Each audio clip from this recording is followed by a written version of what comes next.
The little potato gets smashed.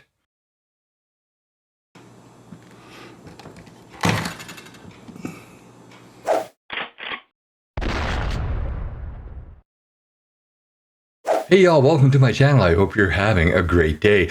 Well, of course, the big news today is that Justin Trudeau finally announced that he will resign after a Liberal leadership convention, and that he's prorogued Parliament until March the 24th for that to occur.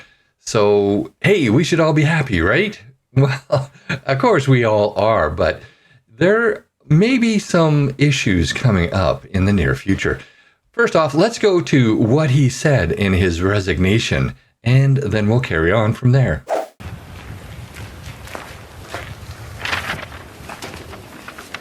So I thought it might be fun for us to do this again.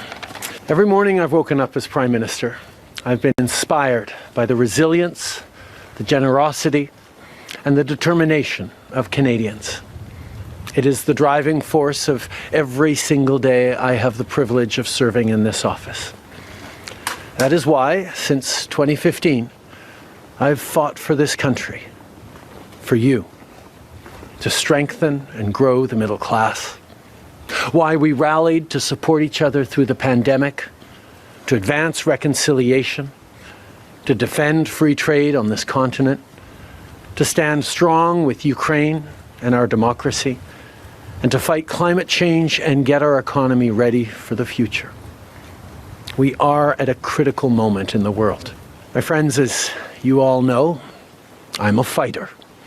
Every bone in my body has always told me to fight because I care deeply about Canadians, I care deeply about this country, and I will always be motivated by what is in the best interest of Canadians.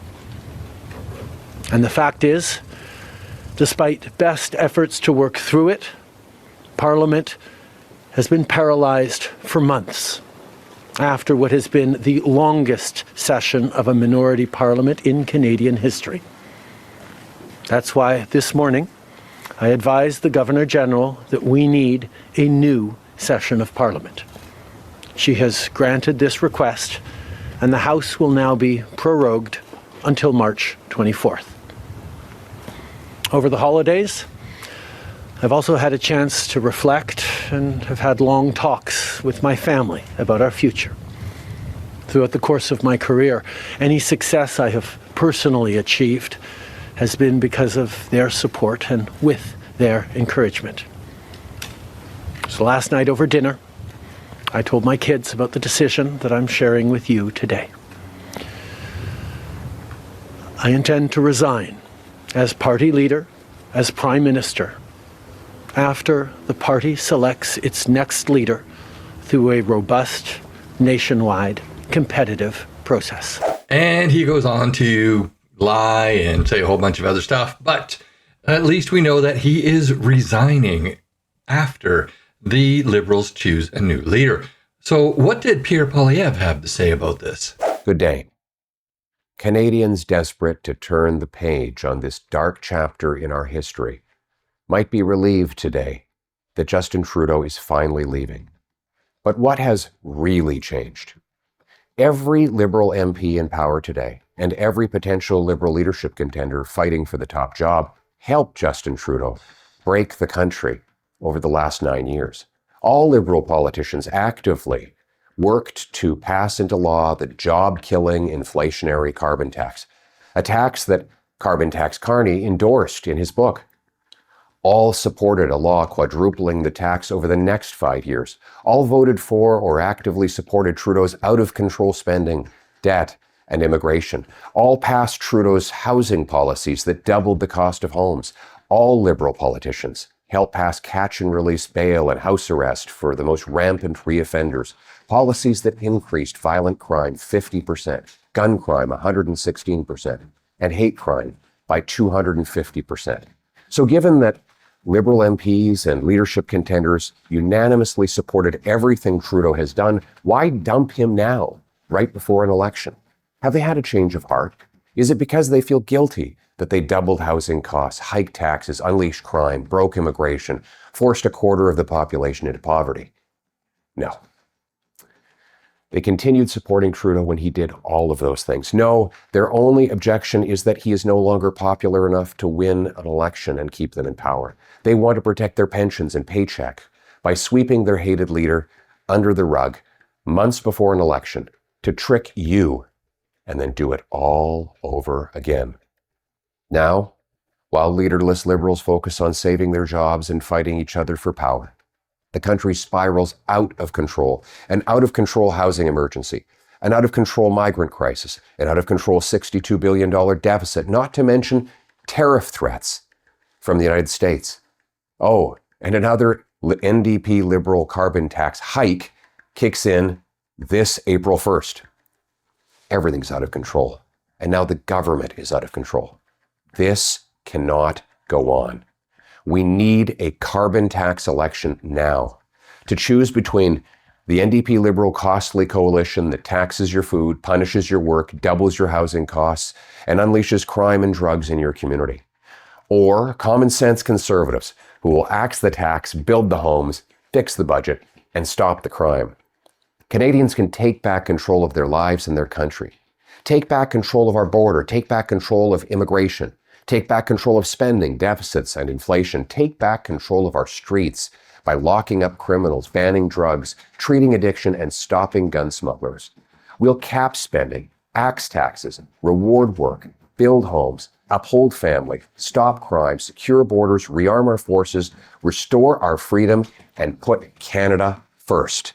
All with one mission: to bring home Canada's promise that every hardworking Canadian gets a powerful paycheck and pension that buys affordable food and homes on safe streets, where all are united for the country we know and love. And I think that's important to keep in mind. Now, the Liberals, they cannot win the next election, and that is the only reason that Trudeau is stepping down, that he's stepping aside, allowing a leadership convention and proroguing Parliament so that they don't have an election before they can insert a new leader into the party. But will it help them? He thinks it will, and unfortunately, it will give them a bump in the polls because there are a lot of Canadians who really are low information voters, and they know they hate Trudeau, but they think that they can go back to the Liberal Party once that he is gone and everything will be fine. It won't. All of these Liberals supported his policies, and the only reason they will change is in order to get reelected. So that's an important thing. Also, you heard in Trudeau's speech that he did all these amazing things, that he cut taxes. Well, that's a lie. Taxes are higher now than they ever were. He also said that he worked for the middle class. Well, he's never worked for the middle class. He doesn't know what the middle class is. He's never been a part of the middle class. He has been a silver spoon, spoiled brat all of his entire life, and he said this on a radio podcast way back in the day, that he thought that he was entitled to rule, or that he was destined to rule. And that kind of thinking is very dangerous, in my opinion. Also, he said that Parliament was seized, that it hasn't been moving forward, and he blamed essentially the Conservatives for that. But it's all the opposition parties who are against the government because they want accountability from the government. They want documents turned over to the police. It's in fact been the Liberals who have basically grinded Parliament to a halt by not turning over the unredacted documents. So he's trying to turn the tables there. So now we have this coalition that has essentially fallen apart. Jagmeet Singh said that he's going to bring down the government at the earliest possible moment. Before we go on, let's go to a little clip from Jagmeet Singh and of Blanchet to assure Canadians that, in fact, they are still wanting to bring down the government. It does not matter who is chosen as the next Liberal leader. They have let you down. They do not deserve another chance. So as soon as there is a confidence vote, New Democrats will be voting against the government. And then we will have an election. And in that election, Canadians have an important choice. I believe that Mr. Trudeau was right making the decision he made, even if it will cost us a few weeks before we get into elections, which is absolutely required. There is no significant difference between the Liberal Party that we know and the Liberal Party that will be presented to us after there's a new leader to that party. So there's only one way, which is relevant for Quebec and I suppose for Canada, is for the population to be called to choose a new parliament composition. So good news for Canadians. All three major opposition parties are opposed to the government continuing, so they will vote non-confidence after the government reconvenes after prorogation. So somewhere around March the 25th, there will be a throne speech, and they have to vote on that throne speech. And that throne speech is a confidence issue or a matter of confidence. So all three parties should vote against it, and we're looking forward to that. So that is the Canadian perspective. But what about international perspectives? What about our closest trading partner to the States? Well, it's kind of humorous because a lot of Americans are actually taking credit for Trudeau resigning, which, of course, we know that's a bunch of bunk. But hey, whatever. You want to take credit for it? Go ahead. Canadians, we know what really happened. We know that the only reason why he's stepping down is he can't win another election. But let's go to a couple of Fox News reports and see how they see the Canadian situation. I would be remiss if we didn't get your immediate response to that. Well, down in the South, what we would say, Harris, is bless his heart. He has struggled. And of course, by that she means he is not the brightest bulb on the Christmas tree, the sharpest knife in the drawer, or, whatever. His elevator doesn't go to the top floor, that kind of thing. As you said, this is no surprise to see Prime Minister Trudeau's resignation. This has been a long time coming. He has been championing Canada, America, much like here in America, America last. He's been Canada last in terms of policies, and Canadians are sick and tired of it. You mentioned the border situations that we have in Ottawa. We know of terrorist cells that have been discovered in Ottawa that have posed a national security threat to Americans. We have trade disputes, whether it is lumber disputes, potatoes. We have a number of commodities that we have struggled to actually work to negotiate a favorable trade deal. And so I think you're seeing a realignment happening in Canada, much like other places of the world, where the people of that nation are sick and tired of tyrannical rule. Look no further than what happened to those truckers when they spoke out against Canadian policies and their bank accounts were seized. This is truly a global realignment of putting the sovereign nation first. And I think we have President Donald Trump to thank for that, because as you mentioned, and what Prime Minister Trudeau failed to recognize, was he had gone to Mar-a-Lago. And I think he sat down across the table from President-elect Donald Trump and said, I don't think I'm qualified to handle this. And I think that that's why we're seeing him exit stage left. Well, you all know that I am not against the United States at all, but that is kind of funny. That is a very American perspective. We know that didn't happen. We know that Trudeau is extremely conceited. He is extremely narcissistic, and nothing Trump did was going to change that. He only quit because he had to. He wasn't going to win. Justin Trudeau says he intends to resign as Liberal Party leader and Prime Minister of Canada. His announcement this morning comes after months of pressure from within his own Liberal Party. I intend to resign as party leader, as Prime Minister, after the party selects its next leader through a robust, nationwide, competitive process. Last night, I asked the President of the Liberal Party to begin that process. This country deserves a real choice in the next election, and it has become clear to me that if I'm having to fight internal battles, I cannot be the best option in that election. This is a huge shift. He was party leader for 11 years. He was prime minister for 9. He was elected 3 times, Martha, but the political writing was on the wall when the Conservative Party took a 20-point lead over the Liberal Party in the upcoming elections. Well, I think what's fascinating about this is looking at what I think broadly you can say is the end of the Obama era here at home and also in international politics, and the rebirth again here of the Trump era and the kind of pressure that we're seeing in other countries for more conservative movement. You've got 27 countries in the EU that have moved to the right.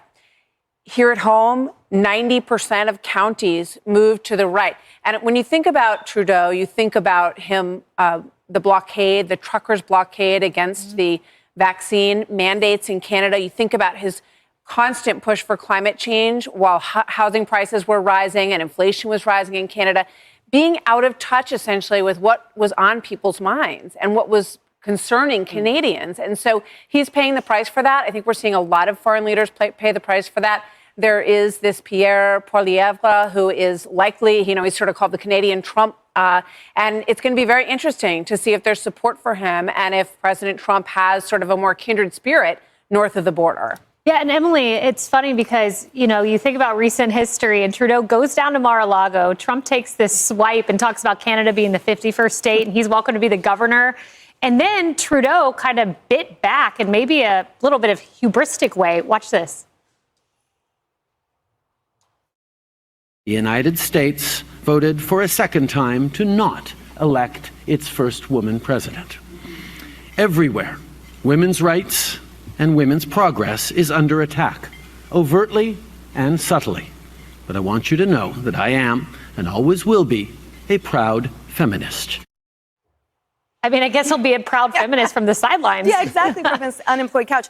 Look, I think the reality is that he sort of sailed into office on the coattails of his father's performance. And as he promised sunny ways for Canada, he wanted to combat climate change. He wanted to restore Indigenous people's rights.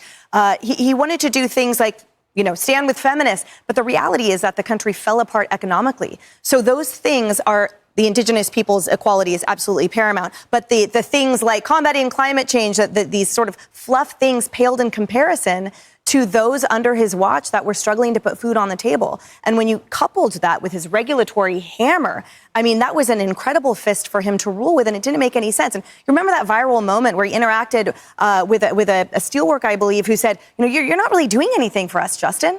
And that sort of became the tenor of that entire country that said, you have not done anything for us other than stand at your pulpit with these sort of platitudes, sort of similar to a Gavin Newsom, And I think the other reality is that the global support for this movement, Poilievre's, the 20% lead of the conservative movement over his Liberal Party is astronomical. And now you're seeing that support reflected in Elon Musk, in others, as you said earlier, with Donald Trump's party and people and community, which are seeing that and just across the board, regardless of international lines saying you need to be able to have a robust way to earn a livelihood and to stimulate economic growth and prosperity, or everything else falls apart. Jeremy, in the trucker protests early 2022 that Martha mentioned, that was huge. They were protesting public health mandates during COVID.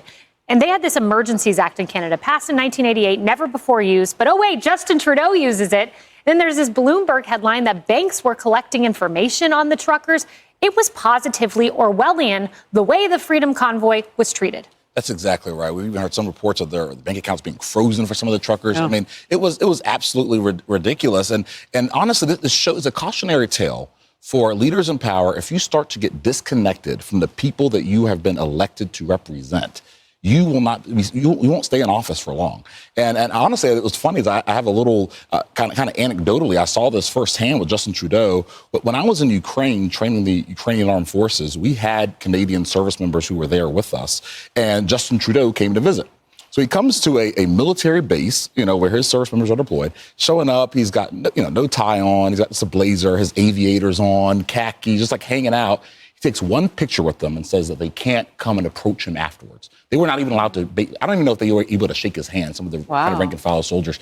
And I just thought, that's something you would never see from President Trump, for example. And President Trump, he shakes every member's hand, and he's connected to people. And that's what Justin Trudeau is missing. And that's ultimately why you see him resigning today. Fascinating. Yeah, the Secret Service, Harris, has to beg Trump not to go out into the crowd. Exactly. So kind of opposite. Yeah, I remember the all-women town hall. He dove in. It was like a mosh pit. Gosh, that sounds like an aristocracy. I had no idea he had that.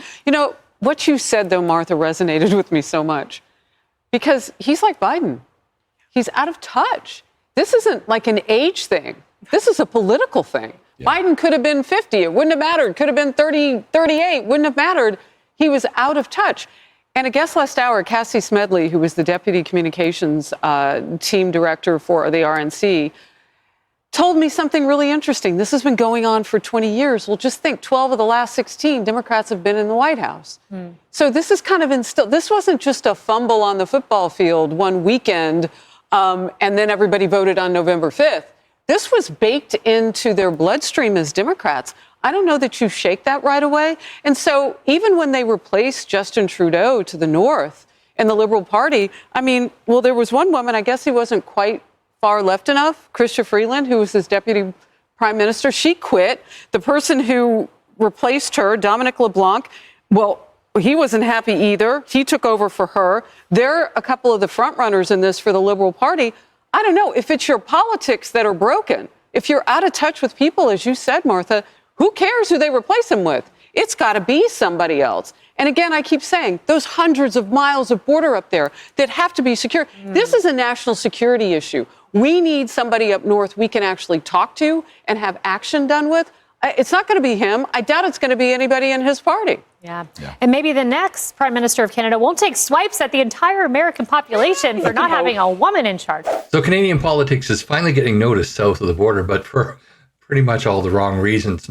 But I do think that things are looking up. I don't think that they can rebound enough, even with a leadership change, to retain power. So I'm very, very, very hopeful. It just would have been nicer to have a non-confidence vote earlier so that we can get to an election earlier. Now, essentially, we're going to have less than 6 months extra of a conservative government. And with a lot of Canadians having very short memories and this giving a bump in the Liberal Party, I can see that the Conservatives won't get as many seats as they would have had Justin stayed in power. In my opinion, it would have been better for him to stay as the prime minister into the next election, because really, I wanted to see him completely wiped out. That would have been just glorious for the country. But hey, you know what? We'll take anything we can get. At least now, because Parliament was prorogued, there will be a non-confidence vote at the end of it. We don't have to wait until an opposition day. Essentially, this will come about because of the throne speech that he will have to deliver on Parliament resuming after prorogation. So at least we'll see a non-confidence vote almost immediately after that. But that's just my opinion. I'd love to know what you think. Put your comments down below. And while you're at it, please like this video, share with your friends and on social media. And if you haven't already, please subscribe to my channel and hit that bell notification so you never miss another video. Also, join me on Thursday evenings at 6 p.m. Pacific time on YouTube and on Rumble for my live stream, where you're invited to join in on the conversation. Finally, I do teach the Canadian firearm safety courses, and these are courses you need to get your Canadian firearms license. So if you reside on Vancouver Island and you want to take one of those courses from me, there are links in the show notes of this video to my website where you can sign up for a course. Thanks for watching, and I'll see you in the next video.